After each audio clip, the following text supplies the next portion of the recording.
Hey everybody, it's Jason Blaha here. Once again, it is time for my client Carter's vlog, and we started this week off with a max effort bench press here, and he's using his cambered football bar against light bands, 30 pounds of bands.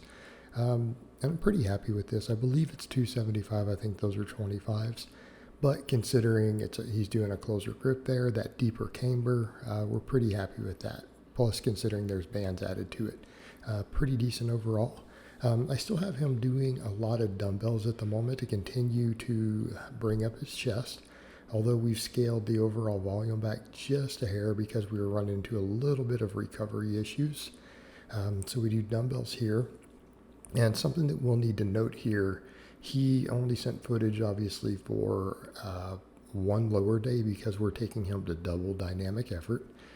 Again, he's been running into, hip and low back inflammation.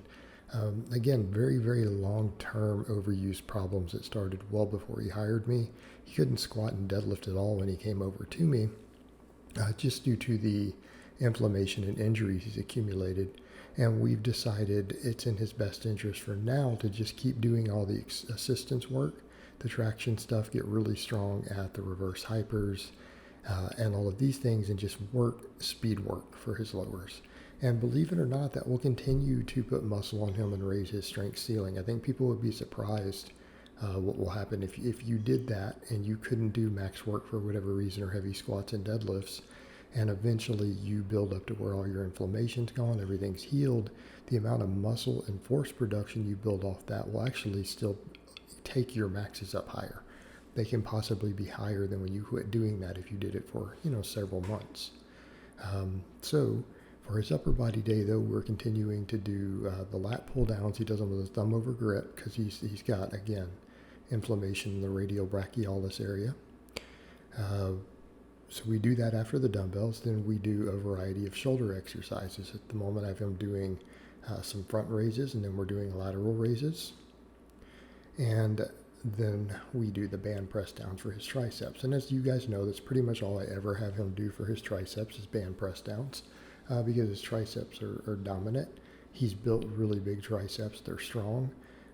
They tend to overpower his chest and everything. And so we're doing a little more work for chest while we continue to do the press downs, which also helped with some of his elbow inflammation he's had. All right, the speed work he's doing quite good with. Right, because it's light enough that we get a training response. All right, it's getting a training response, but we're not inflaming or aggravating that hip or that low back.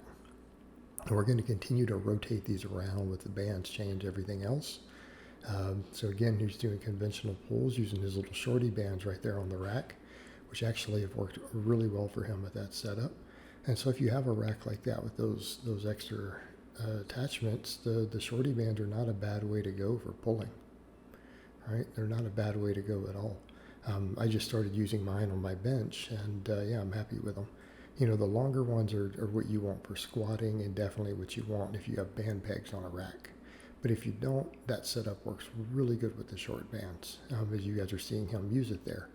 All right, then of course he does his belt squats using his Rhino, which I've been impressed with the versatility of this. But the thing is, with him, the narrow stuff seems to inflame his hips. It's interesting. He can get away with this really wide stance with good depth here on the belt squat. Doesn't inflame anything.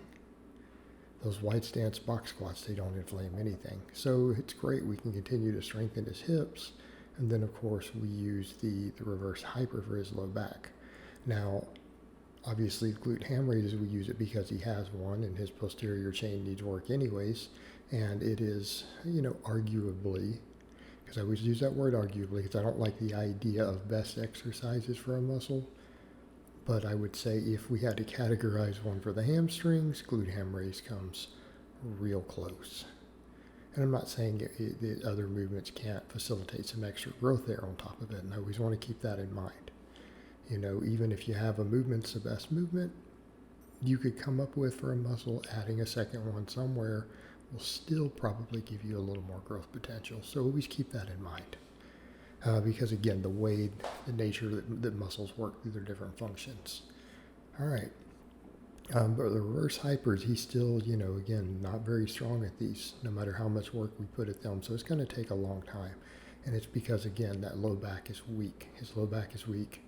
It has historically been very weak, and it's limited him a great deal. And again, that weak hamstrings contribute to it, but his hamstrings aren't really that weak anymore because he can do glute ham raises. All right, speed bench. Again, if you guys noticed, a lot of this stuff we're doing fives now for him because he's an advanced lifter. He's an advanced lifter and he's in shape. That's usually what I look for with the fives. People being a little more advanced, I need them in shape. Anyone with a high degree of conditioning who's proficient at the movements, we can do fives. Everyone else, I'm going to tend to do 1 to 3 reps for speed work. All right, afterwards, his training looks real similar again. We do dumbbell benching. Again, and we'll do this for a little while till we need to rotate it out. The beauty of dumbbells, unless it's the range of motion is inflaming your shoulders, they tend to be slower on overuse than a lot of other movements. So they're kind of nice for that. Well, I guess we got another set of the speed bench in there because, again, he rotates grips. I have him use, 3 to 5 different grip widths at the moment. It's like I've told him he can go all the way out to the edges and then bring it in if he wants. Again, varying that training response up. All right, so we have more dumbbell presses here. It was a second set in the rotation. But again, good movement. It's very difficult to beat. If you have a lifter who has a chest weakness and you're looking at stimulus to fatigue, dumbbells are very difficult to beat. And I'm not saying they're necessarily better than a barbell. It's just that we can get a little more stretch at the point of greatest mechanical tension. Your bar path tends to change as you fatigue, so again, overuse can be slightly lower. And it's not that they're necessarily better, because I've had plenty of guys build massive benches who we do nothing but barbell work, who still have big pecs. It's just a matter of what you're looking at the individual lifter. All right, then of course he rotates to his different lat pull downs. I wish he could do pull-ups at this point, but he occasionally does a set here and there, and then he'll do lat pull downs after. But again, we get some forearm inflammation that we're continuing to work around. This is stuff, a lot of this inflammation though is stuff he had for a very, very long time. And I've just been working around it and healing it as we go. All right, so again, we do some front raises. And then we do lateral raises. And I feel like with all the lat pull downs and other stuff we have in there, I'm not as worried about a lot of rear delt work. I may work some back in, but since we get the lateral raises, we get the lat pull downs and everything, he's getting a good amount. We're still getting at least 12 sets a week for the rear delts because side raises actually work the rear delts effectively, just like rear delt flies actually work the side delts effectively. And then, of course, we'll finish up at the end with more of his band press downs to keep his tendons healthy and to continue to give him a little more tricep development.